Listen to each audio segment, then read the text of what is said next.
Wilderson, why do you turn off your camera? Why? Yes, why do you turn it off? You want me to be talking to a black screen? Maybe we should all turn off our camera so we can be looking at a black screen, right? Isn't it better this way? Did your mom say never use your camera? I can't hear you. You're muted. My bad. Yeah, I said some prophets said they want you to be on camera this so they can see you. Okay, well, let's get this started. 6 o'clock. We have a few things to do. So if you go to Blackboard, yeah, let's look at it's like the next assignment, but I won't call it it's an assignment, but it's more like it's an exercise. It's a field exercise, right? So if you go to the Blackboard, log into Blackboard there, you should see assignment 3. Yeah. Right. Let me share my screen so we can see that. Actually, Wilderson, could you share your screen? Sure. So we're going to spend the first half of this class reviewing what the assignment is about, and then we'll talk to some of you guys who didn't have a chance to talk yesterday. Cindy, I think Angel, and maybe one more person or two, something like that. Okay. Cindy, did you present yesterday? No. Okay. I think Cindy, Mahad, and maybe Angel. Okay. So assignment 3. Could you click on that Wilderson field exercise guide? Assignment. The link. Yes, that's what it is.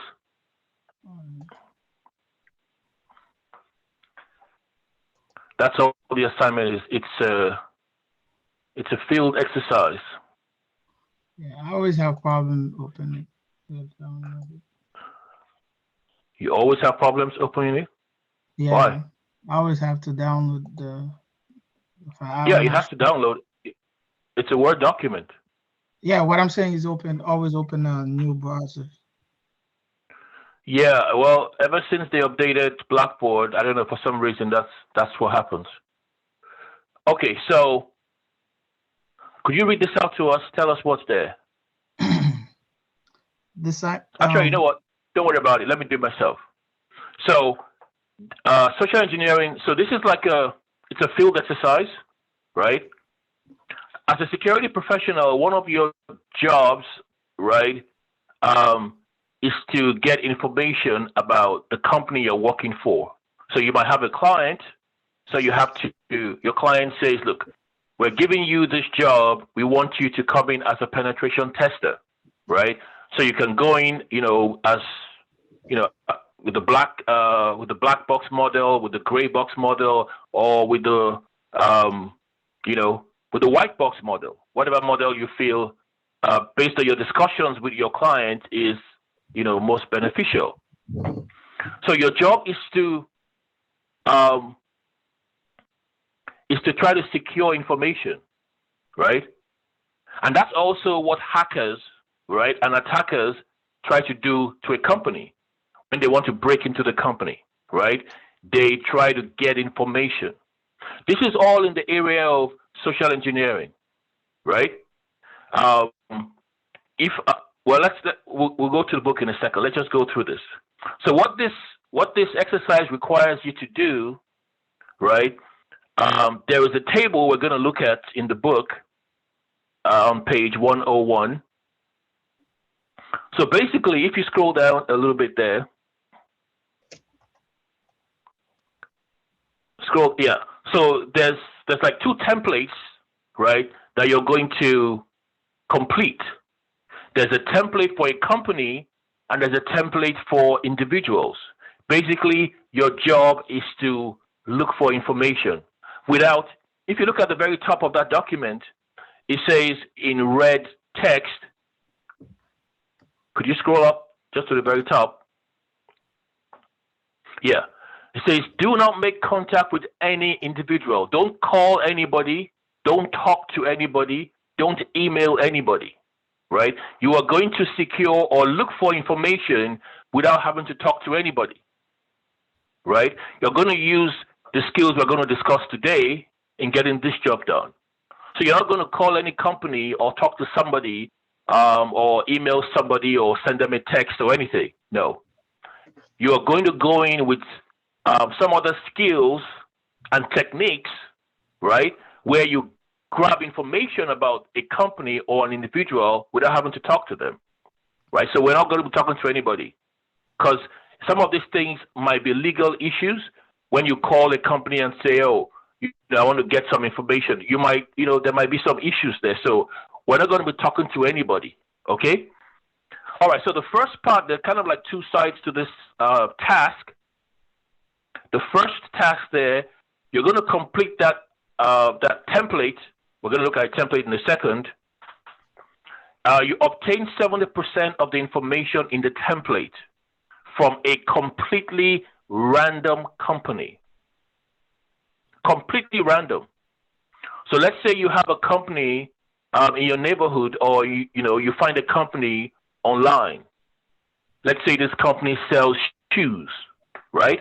Well, your job is to break into the company and try to get as much information as you can. Now, what exactly are we doing? We're trying to see the techniques that attackers use when they go and try to get information about companies or individuals. Now, you're going to use certain techniques. You have to document the specific techniques that you use to get the information, right? Now, you're free to do this. You can select anybody in the class as a partner, or you can do it by yourself. It's totally up to you, right? You can say, hey, can we team up and do this field project together? You're allowed to do that, or you can do it by yourself. All right. All right. So moving along. So you're going to document the specific techniques that you use. You're going to document your sources of information, right? If you went to a website, or whatever website you go to, wherever you get the information from about the company. Wilderson, why are you moving your screen around? Don't move around. Sorry. Okay, so you're going to document, okay, I got this information about the company on this site, on that site, on this site, whatever you get it from, you're going to document it.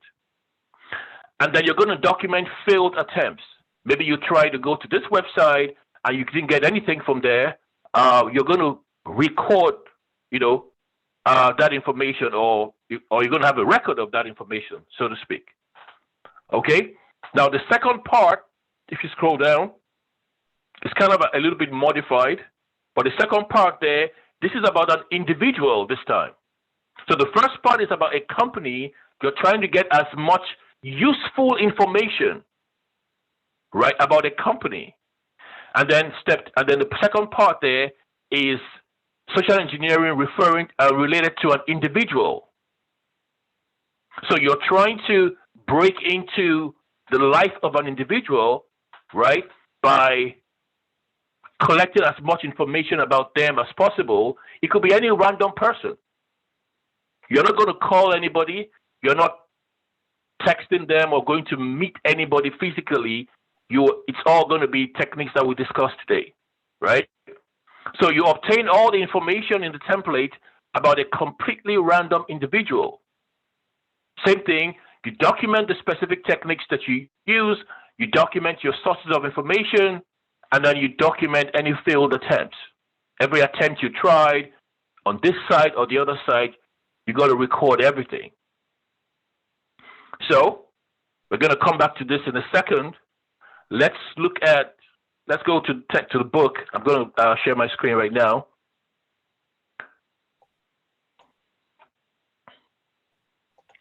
All right, so if we go to the book, you see the first thing you see here is in chapter 4, right?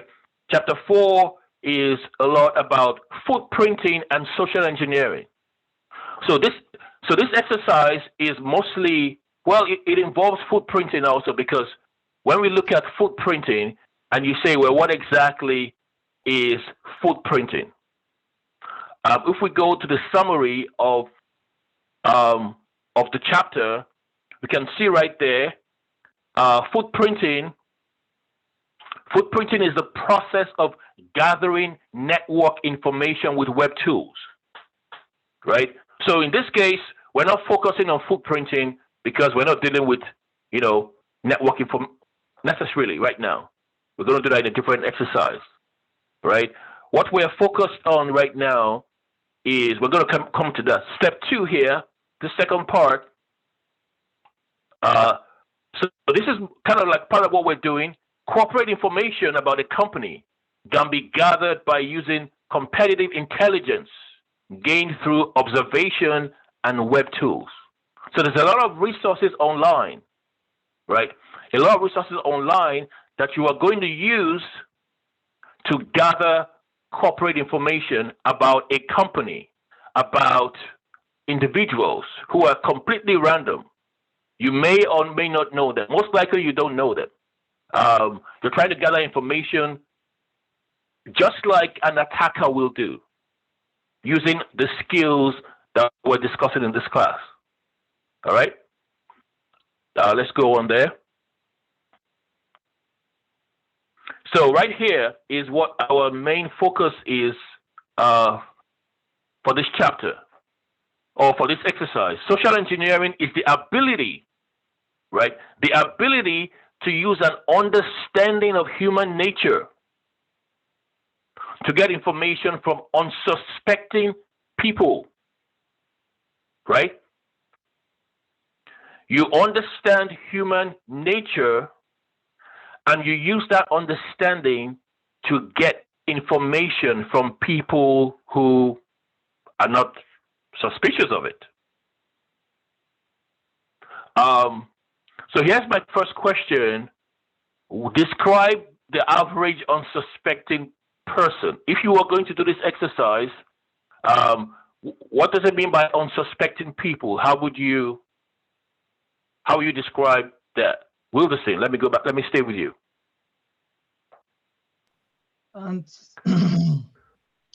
Unsuspected. It's like normal people who's not a suspect. I don't know. Would that be the word for it? Normal people? What do you mean? Well, I don't understand your description. No, outside unsuspected people is like people who are not expected you to get information on them, like you basically supervising the person, but they not aware of that. You're supervising the person. Yeah, but they are not aware of that. What do you mean supervise? Like you're their boss? I would say like watching their moves, like what they doing, gather information about them, but they have no idea you're doing that. Okay. All right. I see what you're saying. Mahad, give us an example of what Wilderson is talking about. For social engineering, right? For the unsuspecting people. Professor, what's the question? Can you repeat, Omar? Give us an example of what Wilderson just described.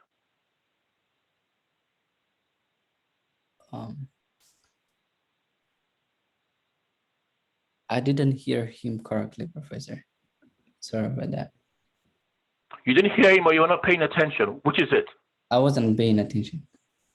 Why not?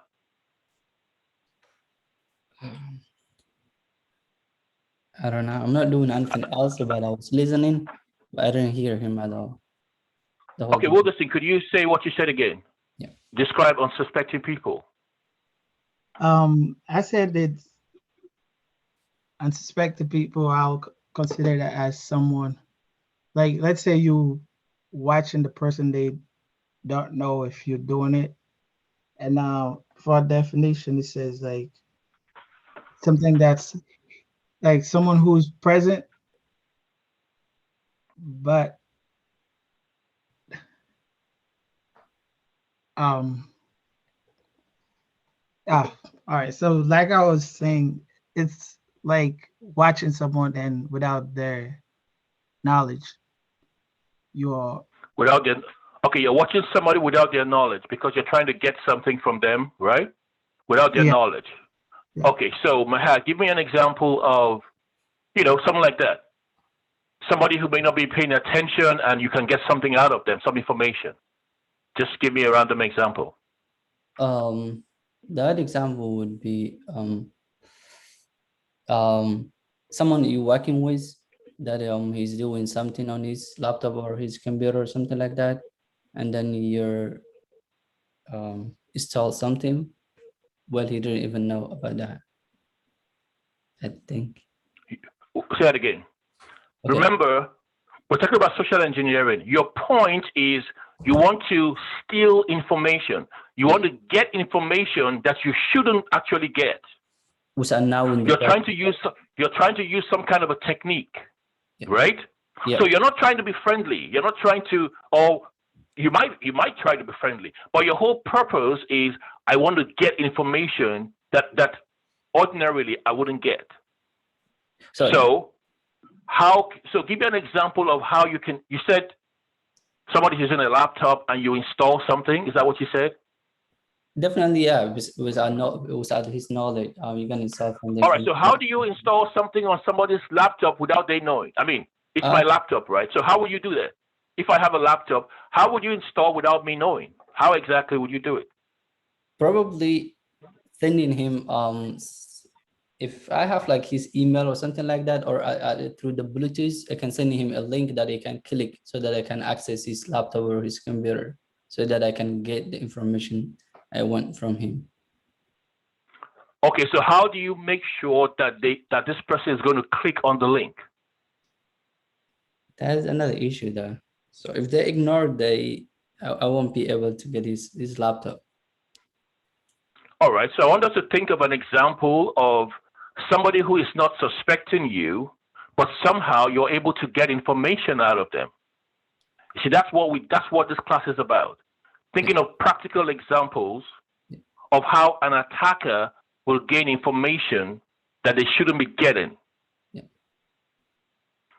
Let me go to somebody else here. I want us to think about this. If not, give me an example that you can think of. How you can gain information somehow using, however, to get information that you shouldn't get. Can you think of an example? One example which I have seen, and I think it is very common, is whenever you're going to check out at any store, when you swipe your card, you're using the keypad. Whatever button you press, there will be like a heat type of a level of heat. So let's say if you press 1, the heat in the number 1 will be higher than the next number. And then there is also a device, right? If you come right after that individual with just like a picture or a video, if you took of that pad, you will be able to tell that person PIN number. All right. So how do you actually accomplish this? Would you install something on the checkout machine? How would you do it? You've described the scenario, but how do you accomplish it? I will just be sure that I am right, the next person who will be in line, like right to that person, like whomever is going. So I'll be the one next, to be sure that the heat temperature, it doesn't go away. Okay, so I'm in line and you're right behind me and I'm checking out something, right? Mm-hmm. What is this heat temperature? How would you, what is it? How do you do that? It's like a little device. I just watched the video, which it makes sense. I've seen, people, who is being a victim of that. So right when you go in, that little device, it's just like a phone. Yep. You just go right to it, pretending that you're using it, but you're not. You're just taking a picture of that little pad. So you pretend you're on your phone doing stuff, but you're kind of taking pictures or whatever, capturing that person's activity in front of you. Yes, exactly. So once you have that part, the next thing would be easy. So let's say the individual with their card, them moving their card, swapping it in. If you were to have your phone, you videotaping, like along that videotaping, somehow the card will be flashing. Once slow motion that video, when you get Yeah, to your home, you will be able to read their name as well as the number. So the only thing that will be I see. left is that PIN number. They will not be aware that Okay, that you're doing so it. Michael, let's say you know of this kind of attack, right? That you've not just described. When you go to Target to buy stuff, what would you do when you're going to check out, your items? I'll kind of protect myself by covering up with my PAM, uh my pin code, so that nobody sees it, or even if you are videoing, you might not be able to capture it. So you don't just go there and just type it, so it's not so obvious, right? You Yeah, try to hide your activity, sure. right? All right. Well, that's a good example of you say social engineering is the ability to use an understanding of human nature. So people are trying to check out and they're excited about their stuff, or they're not paying attention, right? They're not paying attention, and so you take advantage of the fact that, oh, this person is not paying attention. Well, now that you're clicking on the buttons to check out, I can just grab their information, right? So using an understanding of human nature. Okay, well, that's a great example. All right, can we think about that example? And then to go back to that Angel. same, sorry, Okay, go ahead. Go ahead. Go to ahead. Go to go ahead. to go back to what Michael was saying. Yes, that is one thing you could do. The other thing is, if your PIN number is like 4 numbers, right when you're taking the card out of that machine, make sure you press multiple numbers, because whenever you press them, there will be like a hit on that number. So me coming right after you with that little device, it will be very hard for me to know that number. Okay. Or Yeah. maybe after you check out, just stand there for 2 minutes Yeah. until the Okay. heat clears away. Yes. And people are going to say, "What are you doing, man? Get out of there." Okay. Angel, can you think of some other scenario where somebody or people might be unsuspecting and you can get stuff out of them? Yeah, I was actually thinking of one throughout this. Uh, good example would be someone that, let's say, they have a victim, and they decide that they want to hack into this person's maybe an online account. Could be like a credit card account, like a login into Synchrony or something like that, Synchrony Bank. Yeah. And they know the person's just the username. That's all they have.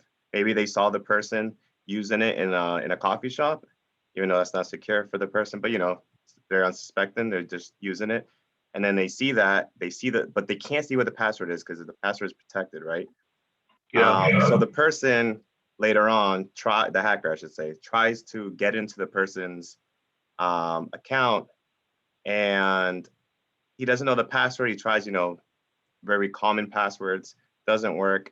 And there's a balloon tip. A lot of these things will have like, personal info or something that gives you a hint. And it says, my birthday. So this guy, the hacker, being a creative person, goes into Facebook using a social media platform, looks up the person, can't see his actual birthday, but then asks either his mom, wife, or something, and say, "Hey, I'm a friend of," maybe add him, right? So he looks legit. So he's a mutual friend on Facebook, and then maybe it could be a fake account or something like that, and then ask the person, like they're the mom or something like that, and say, "Hey, I forgot the guy's his birthday. Any way you can give me that so that this time I can the next time his birthday passes, I won't Send him a card. Send him a card, right? Yeah, I would send him a card or something like that. But no one's gonna Yeah. he wants the birthday for specific use. And the person gives him that information, and then voila, he's inside. Now he can go and access the person's account info. Well, that's very scary. Cindy, how does that sound to you? does that sound like something that could actually happen, or it's like, oh, come on, that wouldn't happen? Yeah, it's possible. In what sense? Well, I know like on Facebook, you can definitely impersonate someone and they'll believe you. A lot of people fall for it. Have you ever fallen for it yourself, Cindy? No, I don't have Facebook. Oh, yeah, I remember that. You told me that like 1,000 times. Okay. So is the solution to get off social media? Cindy, is that the solution here? Just everyone just get off social media. Get rid off. Get off it. Yeah, I don't want them to find me. Okay. Yeah, but considering social media, not just social, what about LinkedIn? We put out true information, education background, where you live. Mostly you literally get someone's personal home address, work address, what he does, educational background, everything on LinkedIn, which you can gather the information from there, and even kind of trying to just like Angel explained. You don't literally have to add friends or whatever. You can just follow, especially the CEOs, the big men on the platforms, company CEOs and other stuff. It's easy to gather such information about them because whatever supposed to be secret is right there. You can even get their emails, work emails. So, yep. So that's the point we're trying to make, right? That's the point we're trying to make. Now, remember, this course is kind of trying to help you look at things from the perspective of an attacker, not like a nice person. From the perspective of an attacker, you're thinking, how can I mean, you can imagine, let me show you this. What am I doing? A home window. Okay, let's look at this.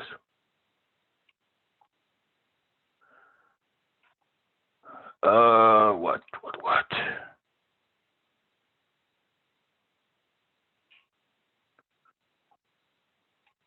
Actually, not home window, car window. Okay. Here is an example.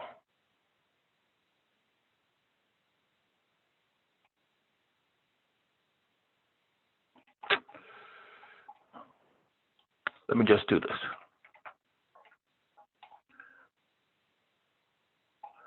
Car, house.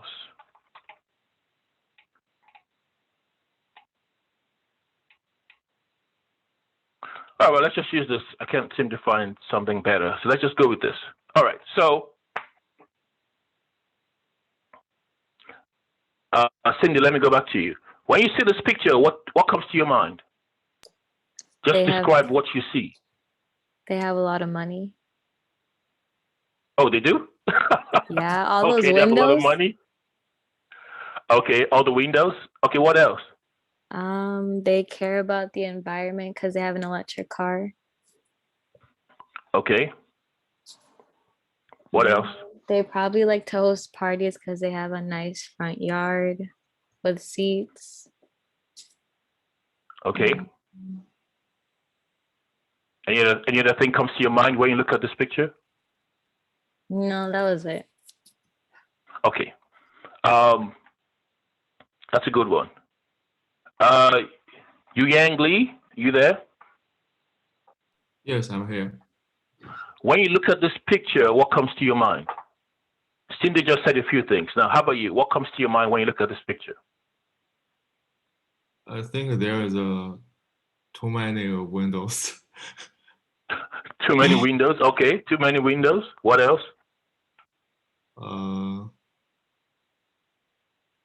And I think the environment is pretty nice.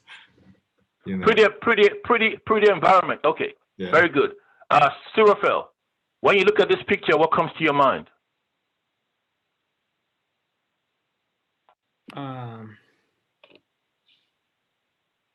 I don't know. I think it's a nice looking house here. I mean, Nice looking house, right?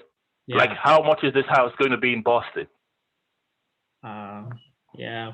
I mean, it depends on the location, but for sure, it's very expensive house. Okay. Now, you guys have surprised me, right? You, Young Lee, Cindy, and Surafel. You guys have surprised me. You guys are not, I didn't hear anybody say, oh, wow. So it has a lot of windows. It's easy to break in. Why didn't you guys think of that? Surfer, why didn't you think of that? Like, wow, I can just, it's easy to just maybe throw a rock and break one of the glasses or windows and get in. It's easy to get in. Why didn't you think of that? I think I didn't see it from from that perspective. Exactly. Cindy, why didn't you think of, maybe how easy it is to get into the house? Maybe. I assume since the house looks so expensive, they probably live in a really, really nice, expensive area where they're not used to people breaking in much. So they're not worried about it. And they probably have a lot of cameras. Okay. Now, you see, this is very hard, but you can imagine that somebody who was a criminal, imagine a criminal, I mean like an actual criminal who has probably spent time in jail, right? Imagine a criminal walking past this house, right, in jail. A criminal walking past this house, driving around, casing the area, like they say, right? Seeing what the possibilities are. The person's mindset is totally different from your mindset. They're not thinking of how nice the house is or, the environment, everything is green and they have an electric vehicle. They're thinking of what exactly are they looking at? They're looking at the vulnerabilities there. How can I get in? It looks like it's easy to break into this house. Maybe. There's glass everywhere, right? Maybe I can even peek in when no one is looking. There's glass, and maybe when they pull the curtains aside. Their mindset. So you have to have the mindset of a criminal, even though that's hard, right?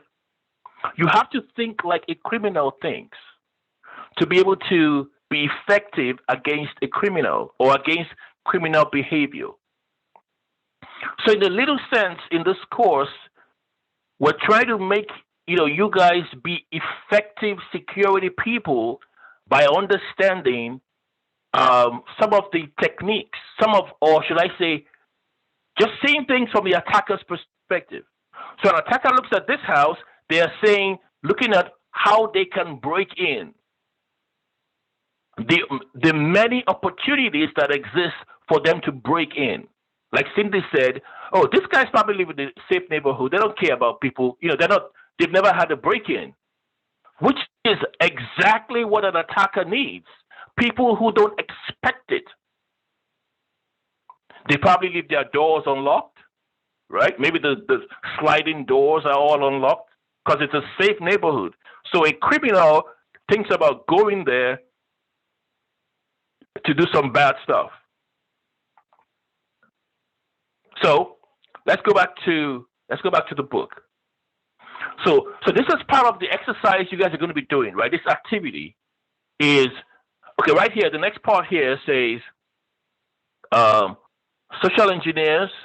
Right here, social engineers use many methods. Right? You're trying to convince people. You pretend to be like Angel said. You call.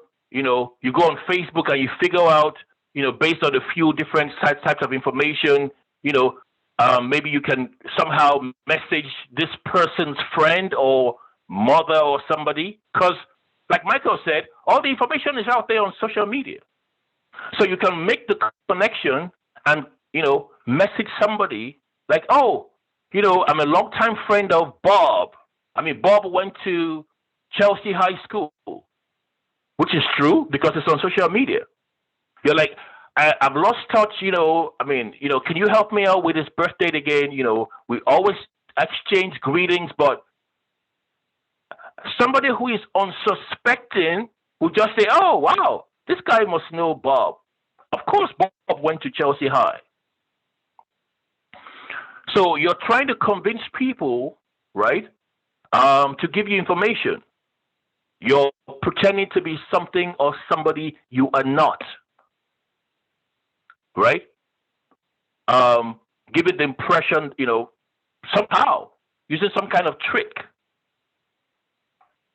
to get information, right?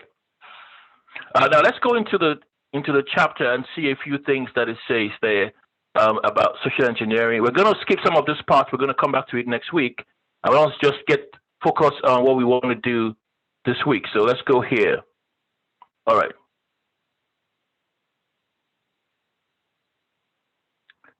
So here is an example here. Here's something. So you're using, human nature. You can pretend to be a salesperson. It says a salesperson uses some kind of a charm, tries to be nice to the customer so everybody relaxes. You give them gifts. You're like, oh, your child is in the hospital. You're trying to be friends with this person, not because you care about them, but you're trying to take advantage of them. You see, the mindset of a criminal, they don't have feelings for how you and I think. They're trying to get information, right, to be able to achieve some kind of a goal, get money or something, or defraud somebody, right? Defraud somebody. And a lot of times they have a little bit of information, and they use that, like Angel said, you might have found somehow the username. And how do you know the username? Maybe everything's right there on social media. The person's pet, their high school, the street on which they live, where they work. Everybody has that on social media for people who are not like Cindy, who have social media accounts, right? Everybody has it out there.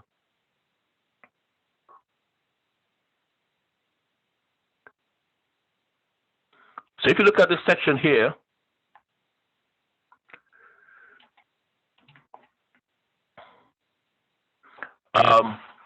you try to crack a password into some kind of an account. Now, of course, you can try some kind of brute force attack. Try to guess the password, right? Or you can just pretend to be somebody from IT.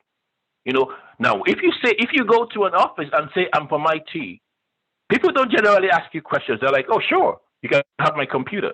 I'll be back in 5 minutes. Do whatever you want. Just say you're from IT. And when you say you're from IT, because I've done this my whole life, I go to my staff, right? And they give me their password right away. There's no question about it. Nobody questions me. Like, why do you need my password? They just give it to me because I'm IT, right? They just give it to me. So somebody can pretend to be from IT, can even call on the phone and say, oh, this is Susan from IT. We're trying to fix your computer. What's your password again? Because it's from IT, you cannot trust them. So unsuspecting people help attackers to accomplish their goal. A friend of mine, was telling me his laptop was totally messed up because he got this email, and this email looked like it was from something he bought on Amazon's website, something he bought on Amazon. And I said, okay, did you buy something on Amazon? He said, no. He said, but, when I saw the email and the email information, like, oh, this device that you bought, it costs X amount of money, and, some information about, the order. He said, I said, did you buy anything? He said, no. He said, but I was just kind of curious, like, let me click around this email, and see what's happening. Maybe I can investigate this myself. So he starts clicking around the emails, and that's where his troubles begin. Ultimately, his bank account was affected. He had to get rid of that laptop after maybe like 3 or 4 months. Stuff had gone wrong. Imagine that, right? He was just curious. Like, what's in there? What are you curious about? Just get rid of the email or just ignore it. So people who are unsuspecting think that everything is just harmless. It's just harmless, right? One of the things that you're going to see is social media, right, has, a few different techniques. There is something called shoulder surfing. Shoulder surfing. It's literally, let's see. Okay, that's a good picture right here. Right? This is a good idea of shoulder surfing. Somebody is at the ATM and this guy is right there behind you while you're trying to complete your transaction. That is shoulder surfing. Right? I mean, you're not looking back like, hey, who's right behind me when you're doing stuff. That's dangerous. Here's another picture of shoulder surfing. Maybe you're on the bus, you're on the train. Not everyone who's holding their phone is doing some, doing some honest stuff. They might be trying to capture you or capture your activity while you're doing what you're doing. Let's see a couple more pictures here.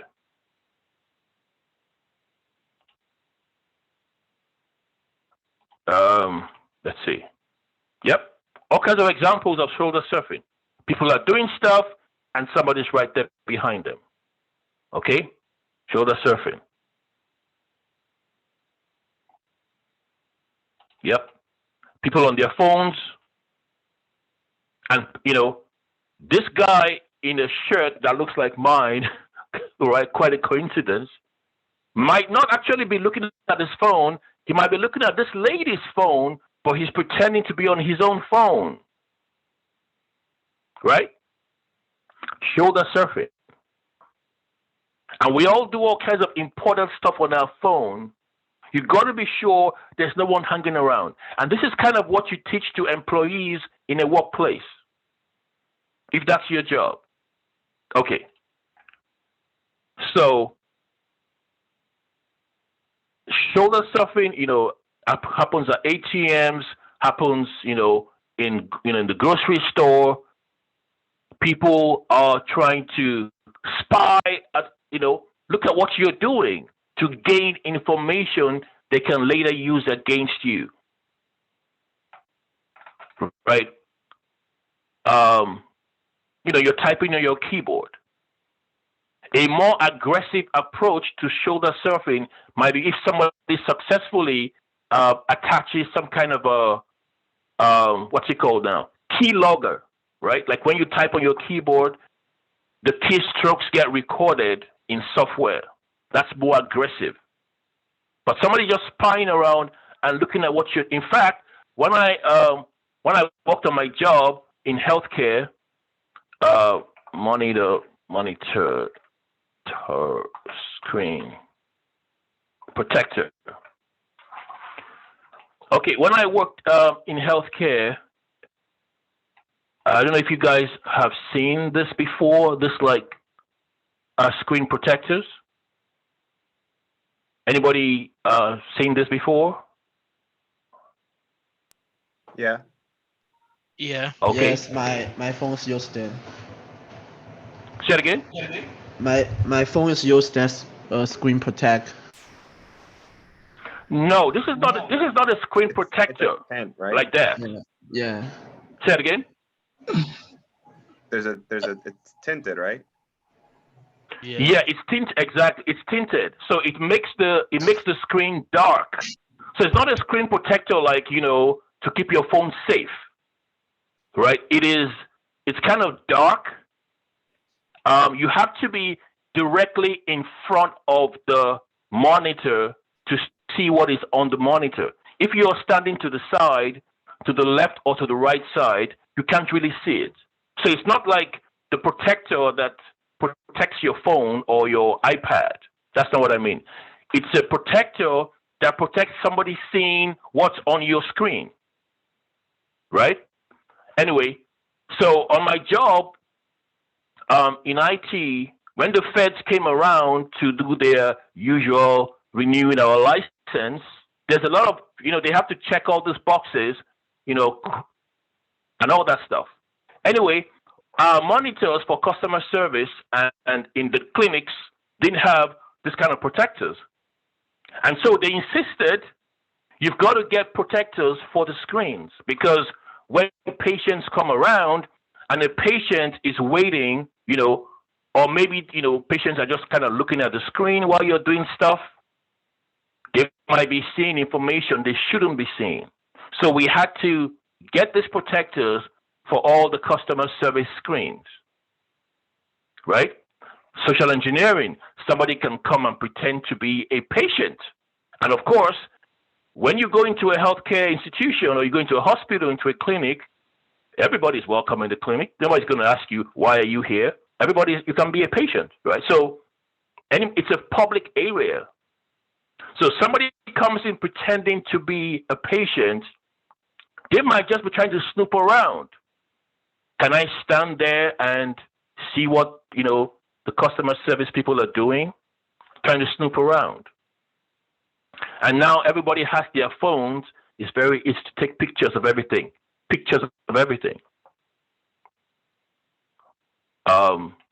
So you're going to see that as part of shoulder surfing. Okay, that's what I just said. Here's an example. That's exactly what I just mentioned here. To further reduce the risk of shoulder surfing, make sure all computer monitors face away from the door, right? Or you get protectors for the screens. The other one I mentioned as part of social engineering is dumpster dive. We're going to talk about this in detail next week. Dumpster diving, right, is literally when you put stuff in the trash. Now, I ask this question all the time, right? Let's see. Fanzine, Lin, Mr. Lin. Yeah. When you put your trash outside your house, right? Yes. Who owns the trash?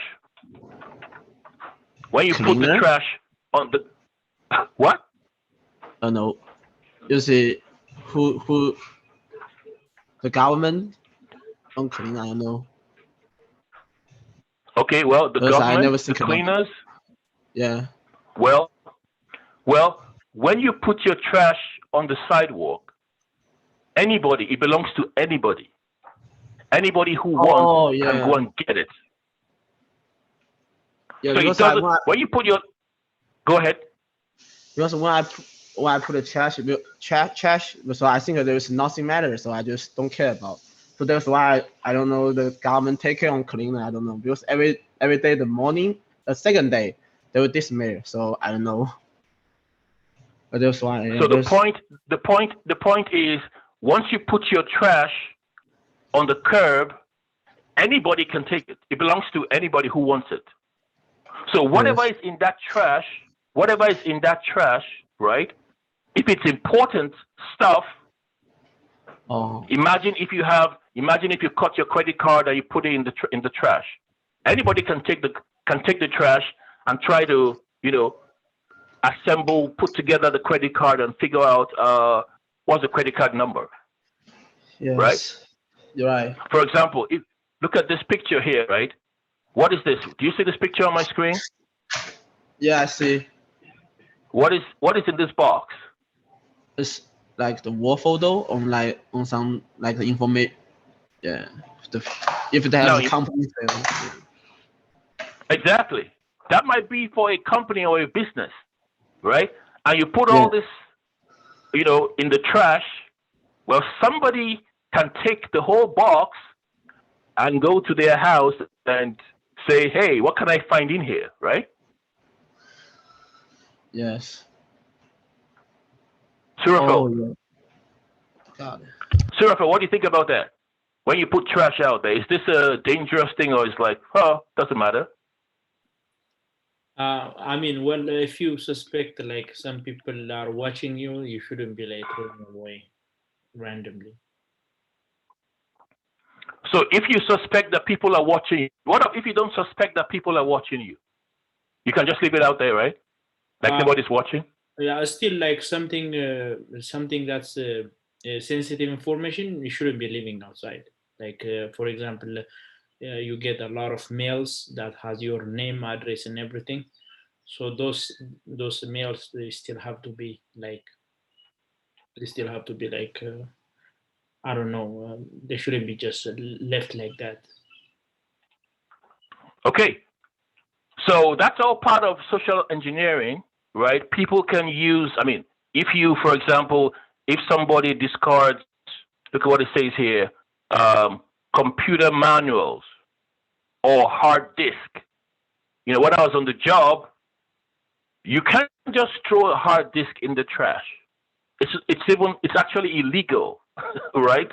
Or should I say it's against company policy?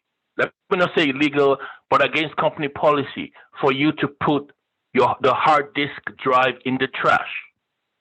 So what we had to do was we had to go and get certified companies whose job it was to destroy data.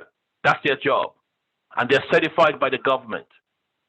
So you get those guys, you give them all your hard drives, they go and destroy the hard drives, right? And they bring you a certificate saying it was destroyed, blah, blah, blah, blah, blah, and all that. So let's go to the details of the exercise that you guys are working on. Like I said, it's on page 101. And if you go down to let's see this. Well, you guys all have the online, so you can just look at what I have here. So here's the template. The description here, it says, as a security tester, of course, you should never use these tactics, right? Except you're hired to do it. You should also confirm, you should know the details of your job. You guys did some, exercises and reports about the law. You've got to know what the law is from the client or from the state you're working in. Okay? So here's what we're working on, right? So this is for the company.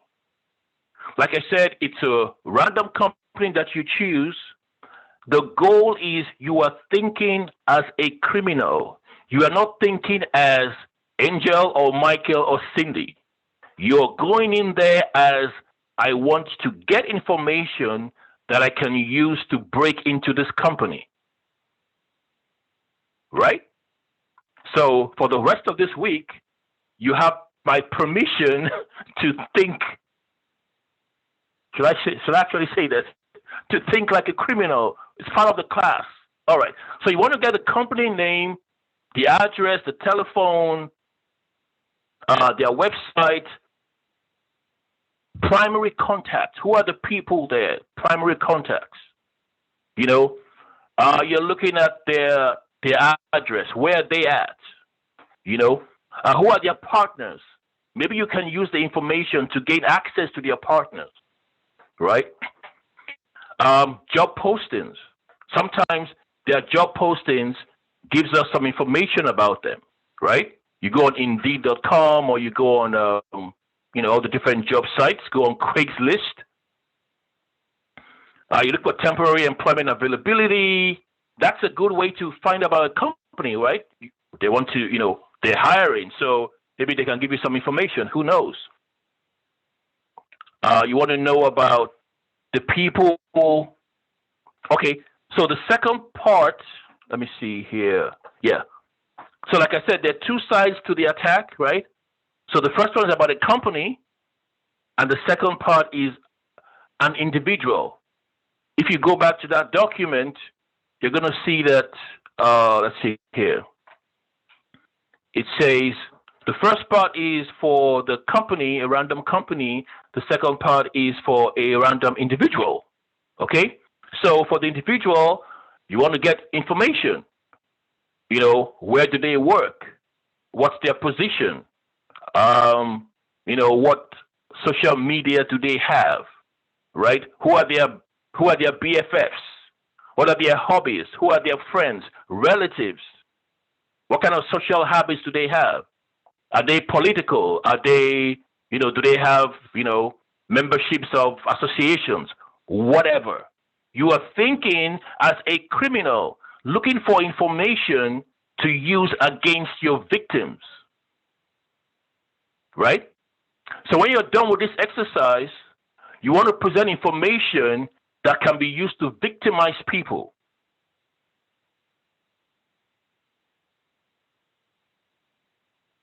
Michael, how does that sound? Does this sound like totally crazy? We are now thinking like criminals. Yeah, you guys, will listen. I said I give you guys permission to be criminals for this week.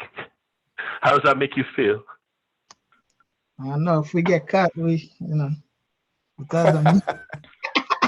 Yeah, if you get caught, just give them your assignment sheet and say, this is a school assignment, right? That's why we said you're not talking to anybody. You're not calling anybody on the phone. You're not, you know, going to anybody's office physically, right? None of that. We want to restrict this to online techniques. So, right? Professor, So I have a question. Go ahead. Like you move into a new apartment, or you move into an apartment whereby the previous tenants still receive his mails and other valuable documents, some of them coming from IRS and other stuff.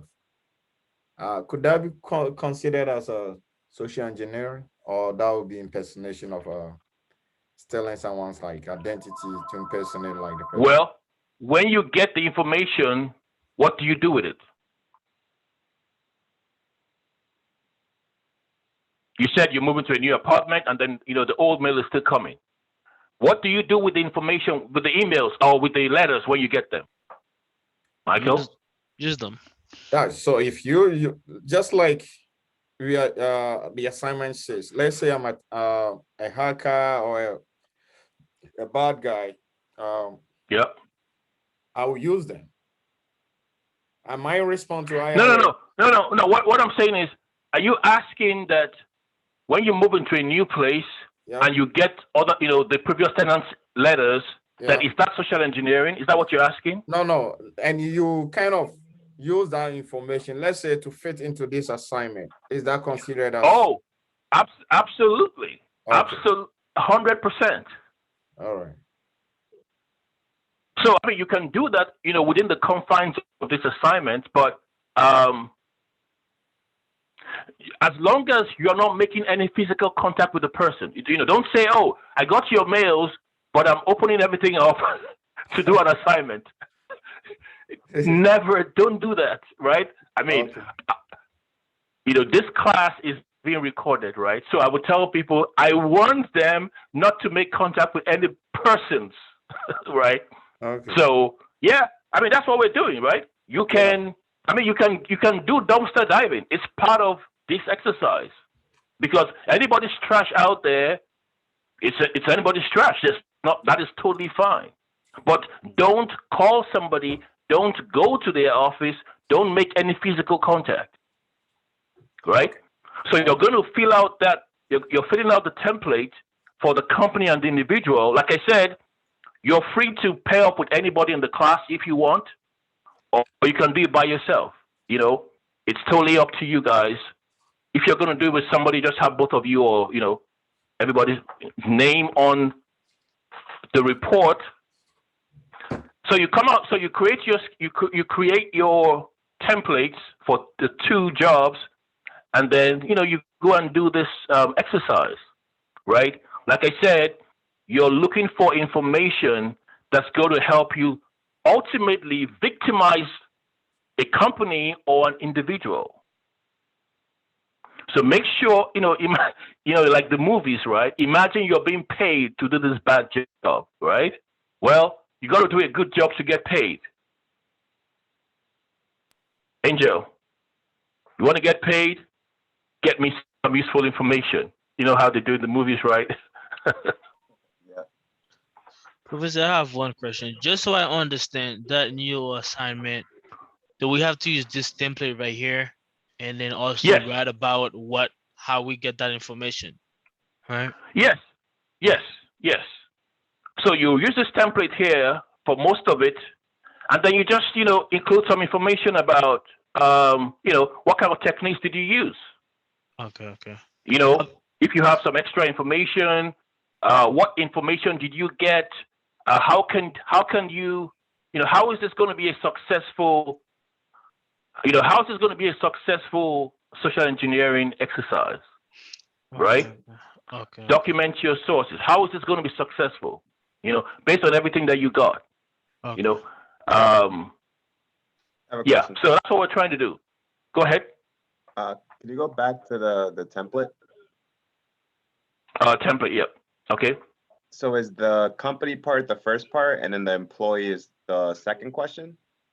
Yes. So the individual is it's like, like it says here, it's kind of like modified a little bit, right?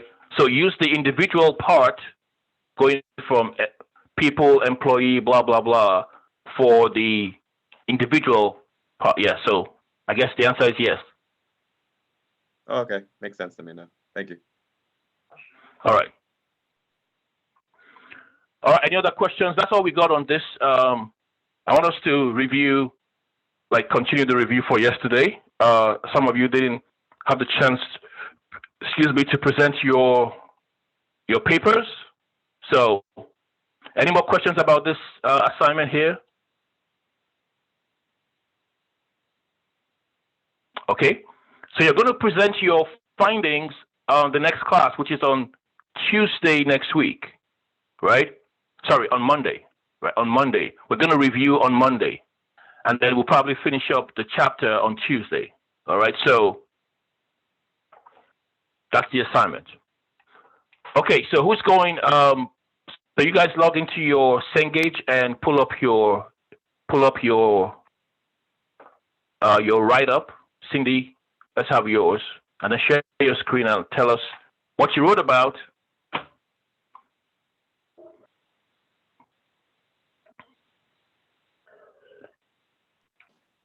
Okay, so this is the article I picked. And then this is what to avoid when alerting customers of a breach. Okay. So all right. First of all, did you say what article you used? Because this is how it starts. Yeah. There's no reference to the actual article. The actual article. Like, you got to say this is the article I use. So if for example, if I didn't ask you, right, and you just submit the paper, well, how am I going to know what you wrote about? You should say this is what I chose. I chose this article, and now here's my paper. Make sense? Yeah. So this is the article I chose. It was about. All right, go ahead. And this is the paper. So in the article, it talks about how there are different ways that companies try to alert their customers to a breach. And it tells them like what are the good ways and what are the bad ways. And one of the ways that people do it wrong is that they reveal too much information of a breach, which can hinder the investigation. And so the article tells you not to do that. And then another thing that they also do that's bad is when they downplay an incident, because you should always inform the customer so that you don't lose credibility in your company. And the next one they talk about is when you delay or fail to notify the customer. And the example I used was Facebook. In 2019, 530 million of its users' personal data ended up in a publicly posted database, and they didn't inform them. And that was like the huge issue they ended up having. And that was an example of why you should never downplay or don't inform them.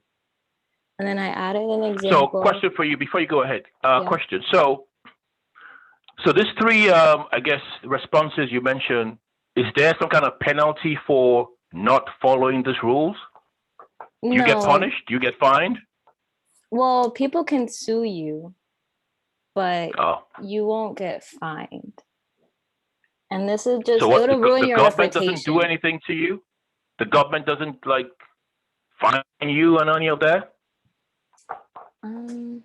I think if it was like something like really big where a lot was affected, I think they would get involved. Cindy, 530 million users sounds like a lot to me. You don't think they went in front of Congress, but you know, Congress is very out of date, so they got away with it. Cindy, you should run for Congress one day. It's a lot of old people, so then they don't end up asking the correct questions, and they can get away with a lot, and that's what they always do. Well, so why is that?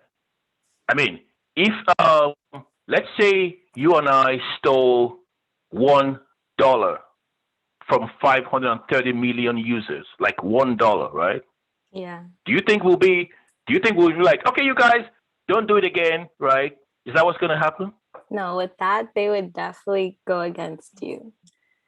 But when it comes to like laws on privacy issues, it usually depends on the state, what they have, or if they find a really good lawyer, or if they bribe congressmen, they can get away with it. Do congressmen get bribed? Have you read about any of the incident there? They lobby a lot. So you do this for us, we do this for you. Yeah. All right. So why does this keep happening? If not, let me go to you. Why are there no penalties when companies expose people's data? Or maybe it's not a big deal, right? Like, I expose the data, who cares? But is there any effect on individuals if their data is exposed, like this example Cindy's talking about? There will always be effect. It depends how big that is. But to answer your question, why hasn't there been any, penalty against them? Is, let's say if the company is providing a lot of job, and the government want job to be out there, so they work something in between the two of them. That's what I can say. Probably the company would be like, okay, if you finding me for such and such, which I learned from, I will not let it happen. But if you're still gonna proceed to find me, then I'm gonna threaten you with cutting my job. Really, out there. But the government doesn't want that. So you're saying that they let these guys go, because they're supposedly doing some good work? Yes, in a way. Okay, hang on. Cindy, could you pull up your Google search and let's search for Bernie Madoff.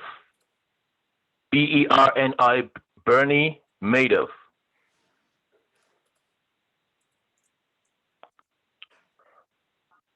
M-A-D, yeah, right there. Okay. Well, what we want to know is how many jobs, right? How many companies, how many employees did Bernie Madoff have? I'm sure Bernie Madoff had a lot of employees, right? If not, yes, I'm sure he paid a lot of his employees and stuff like that. So what are you saying? Bernie Madoff gets arrested and sent to jail for a very long time, but Facebook compromises 530 million users and nothing happens. So they are both providing jobs for people. So what's the difference here? Maybe I mean, maybe the difference is the size and also how big it is and how obvious it is. And also I think when it comes to that, politics plays into it. So if you're having a lot of hate from the media, obviously something gonna come after you. You know, let's say Facebook were to have a lot of heat, like more than expected, they will, probably we're gonna get fined more, for their actions. It just, to me, I think it's hard to explain. It all has to do with how much shit you have, for what you have done, and also how obvious it is. But in this case, him, I think if his company were to be like a way bigger company, maybe they will have let that slide. But I really okay, don't well, know. this is where, as college students, you need to have proper information, right? A lot of times, you guys just guess and just say, this is what I think, without doing the research. There's got to be a reason why Bernie Madoff, messes up all these people and goes to jail, and Mark Zuckerberg messes up all these people. I mean, 530 million users. That is, I'm sure some countries don't even have as many as that, right? And nothing happens. Surafel, tell me what you think. Why is there, why are all the online guys just doing whatever they want? I don't know, maybe the laws they handling, like they are rich, maybe they handle it with money. I don't know. What? It's hard to tell why. You don't know why? Why is it like that? I mean, Michael, you're going to say something, and then we'll go back to Cindy.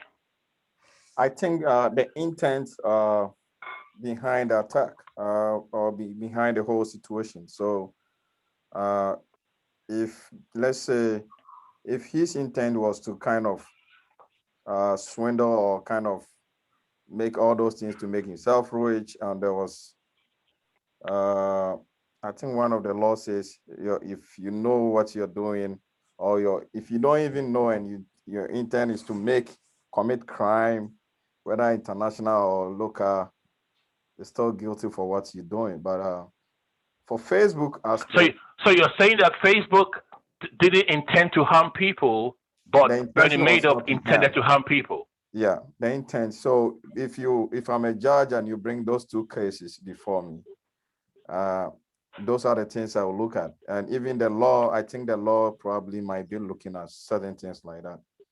If you're in, okay, how about Michael? Let's say it's Christmas time, right? Yeah. And let's say I'm your neighbor, right? Yeah. And I have all these firecrackers and all this, or like 4th of July, right? 4th of July, right? I have all these firecrackers and stuff. Yeah. And your dog, right? Somehow your dog gets seriously injured, or your child gets seriously injured from one of these firecrackers and all this stuff. Yeah. Are you telling me that because I didn't intend to do it, I was just like, no issues, no problem? Anyway, I don't want to dwell on this for too long. I just want you guys to think about it, right? Okay. If you do the research, you're going to find out that, kind of like what Cindy said, not because people are old, but because the government, right, has not, should I say, updated their laws for cyber crime or cyber offenses or online stuff, right? Okay. So, for example, you can okay, look at the example of Colonial Pipeline, right? Yeah. You can create a ransomware attack. You understand? And you get paid $5 million, and even though the government recovers some of the money back, right? Yeah. Okay, no big deal. I mean, there's no indication that they are going out to look for the criminals. But if you break into a bank on your street, you can be sure that by the next day they're going to look for you and put you in jail right away. Yep. right? The same money was stolen, but because we are so used to things being done in the physical, right? People carrying guns and walking to a bank, we have all those laws. But online activity is relatively new stuff. So someone like Cindy needs to go into government, right? And start working on the laws. Cindy, go ahead and finish up your report. Okay. And you have a vote for me, you can tell. If you decide to just, you got one vote for me already. So I used one example as a good way of how a company should inform the customers. It was when the water plant in Florida was hacked, they tried to resolve the problem as quickly as possible, and then right away they informed the people who lived in the area to, we had this issue, we fixed it quickly, your water isn't affected. Like, we'll try to like make sure that our security is better next time, and they informed them right away, and no one got hurt. And so people could trust them a little more, because if they didn't say anything, then people would be like, well, what happened if the water got contaminated and some people died? Yeah. So you see how you have that quote that starts from consumers. Could you highlight that part?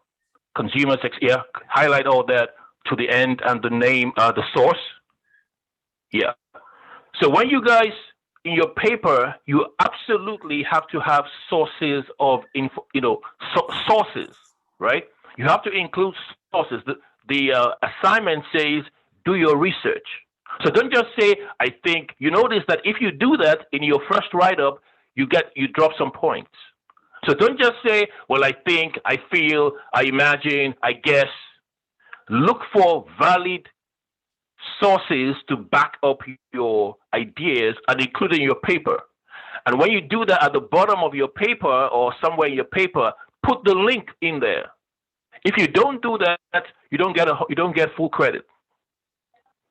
So you got to absolutely do that. When you quote somebody, you want to.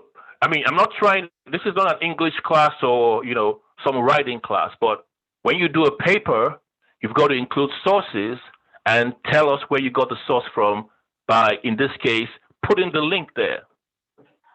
All right? Okay, very good, Cindy. Angel, let's go to yours and probably we'll wrap it up there. All right. Share my screen. Who's here as K? Okay, that's Yuyan Glee. Okay, go ahead. You figured it out? Yeah, go ahead. This bar is in the way. Okay.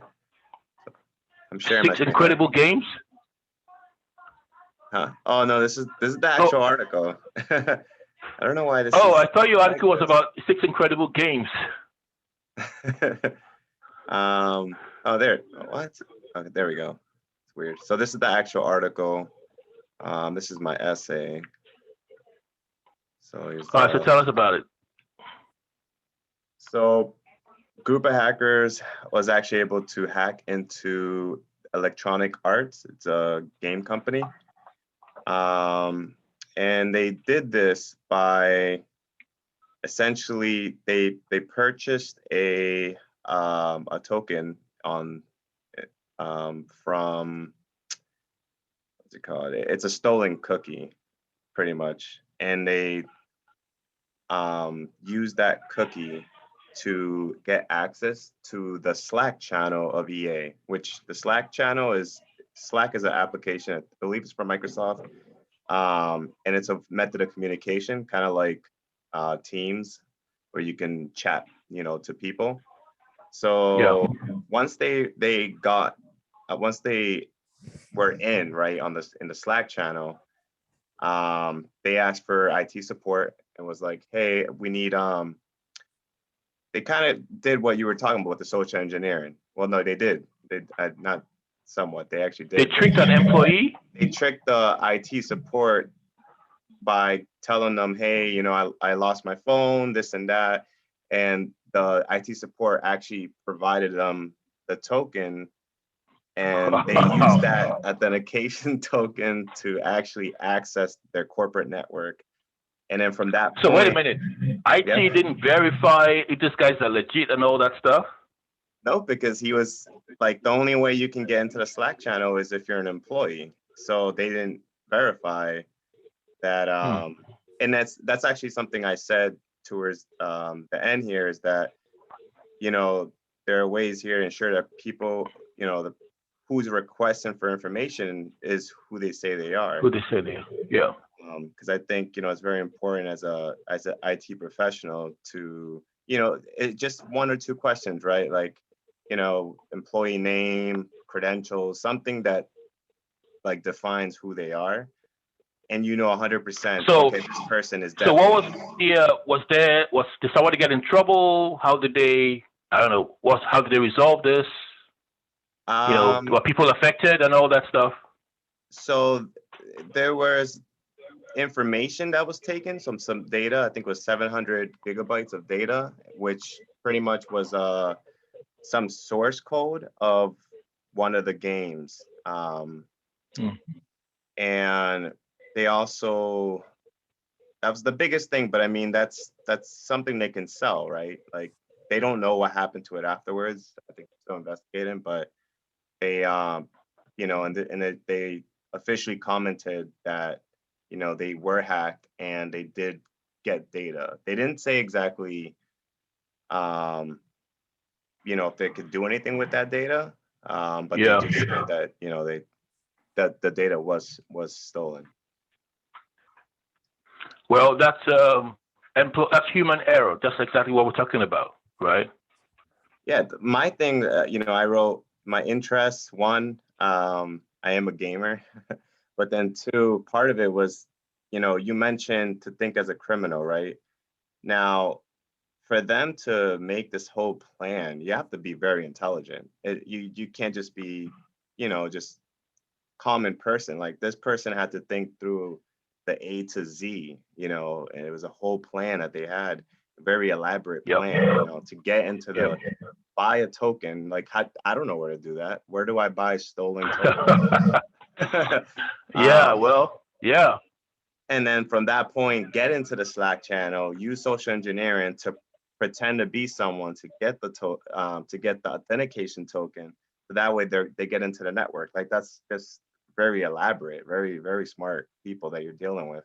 So that's another thing that made me think, you know, like, wow, like those are the people that you're dealing with. You know, a lot of times you think of criminals, the majority of times, like people who, you know, like they steal something and they do it in a dumb way, they get caught, right? Like, the people that are typically they leave their fingerprints all over the place. Yeah, exactly. Yeah, no, the people you're dealing with when it comes to hackers, for the most part anyways, are very intelligent people, and they know how to hide. They know how to do certain things that you wouldn't think of.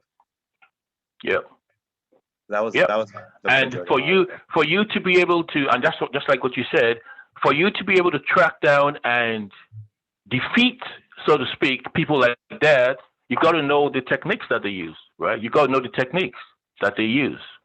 What to look out for. You and I, you don't wake up in the morning and think of, who am I going to defraud today? Who am I going to mess up? You know, what car can I break into? But these guys, they wake up and that is their job. That's what they do 24/7. That's why the picture we looked at the house and the car, well, when you look at it, you just think of, oh, nice house, nice windows and everything. A criminal looks at it differently. And if that's what you're up against, then you got to know, what are the tools I need for this job? All right? Yep. All right, very good. I think there's one more who didn't present to us. Maha, did you present something? No, Professor. You have it now? Yeah. Let's see. You got a few minutes and then we can be out of here.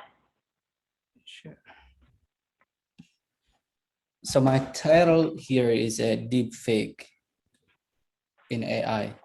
So the deep fake is nowadays kind of common in the social media that a lot of people use, a lot of apps like Snapchat, And also a lot of people use like videos to upload YouTube or anything like that. For deep fake, as in background means that installing one person's information, like his face or his picture or his voice or anything like that, to make the exactly person in another video, like to put some kind of voice for different person. So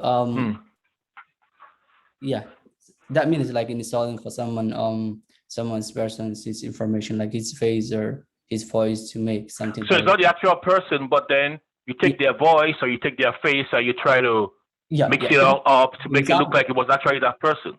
Yeah, like example, if I got like your picture right now and then I'm gonna record your voice, then I can make a completely video that you talking, but you're not the person who is talking to you. So I'm gonna put like your voice with different voice that I can say whatever I want because of you. I'm representing you. And then this happens. Yeah, that's what the deep fake is, and a lot of people fall for these nowadays because they use social media or anything like that. So this happened one as example. This happened was there was a one of the best examples here is that in, for example, just 2021 article produced in contentious credit videos of U.S. Democrat primary debate, Michael Bloomberg, a previous presidential candidate who tried to distribute Trump, who he said was not performed. The video shows Elizabeth Warren plus infamous report insulting statement about woman's unesteemed inquiry of non-disclosure arrangement made by his previous workers. So this kind of a lot of things have been nowadays that making a videos for someone else to do whatever they want on behalf of that person. So on this. So my question is, whose job is it to, how do you know which is real and which is deep fake from your research? You won't be able to know what is real and what's fake unless you did see for the original video and the fake ones too. So there's not much different even if you see that, because of they use kind of AI technology that they will record your voice and then they will put your voice on top of what I say. So it is exactly you who is the person who is speaking to in that video. So if you're hired to train people, what are a couple of things you can tell them how this is what you can do about this? Definitely, you can protect yourself by limiting your public appearance on social media, or not to give like your video while you're talking or something like that. But if they get like your picture or your voice, and they can do whatever you want, whatever they want. So you're saying that a solution is to limit your public appearance. Definitely, yeah. Okay, what if someone like me, right? I mean, I talk to hundreds of students every week. Yeah. I can't limit that. I have to do this. Suppose one of you guys goes crazy, like you, Mahad, right, and says, "I'm gonna deal with this professor. I'm gonna use his stuff to do some deep fake." So what will you tell other students of? Well, there's all this deep fake videos going about our professors. Here's what you can do to spot the difference. What can you suggest? It's gonna, professor, as I said before, is a little bit difficult because they use AI. I know you said it's difficult, but is there no solution? Like no solution. Just it's a problem. We have no choice. Just deal with it. What's the solution? As of right now, there's no any solution about that. The knowledge. Okay, let's hear one person's solution. Michael, what's your solution to this? One quick solution that we can wrap this class up. I think impersonating someone, probably the law will be one. If you are being caught, let's say. Solution. What would a regular person, what should they look out for? What suggestion can you tell people to help them to spot the difference? Get a video, search a video of the person talking and notice the voice differences, or get to know the exact like some of the things he says, and if he's capable of saying what this person is saying. That would be clear. Yeah, that makes a lot of sense. Is this person, do they have a pattern of saying stuff like that? So Yeah. I think I like that. Also, you might want to verify from other sources that this person actually said that. If you see something from just one source, that may not be enough. Check out other sources, right? Did this person say this multiple times in different, what are other people saying about that particular thing, right? Verify from 2 or 3 other sources, not just one source. You understand? Like you saw one thing and that's it. No, you got to check out other sources to verify that it's valid. Okay? So, Mahad, when you have a paper, you've got to bring up your own idea of a solution. You've got to include what other people are saying as valid evidence. You can't just say there is no solution. Okay, we got to go. It's 7:30. Let's do the attendance and I can let you guys go. Thanks for sharing your screen. Sure, Professor. Yeah, so let's do the attendance. If you have any questions, let me know.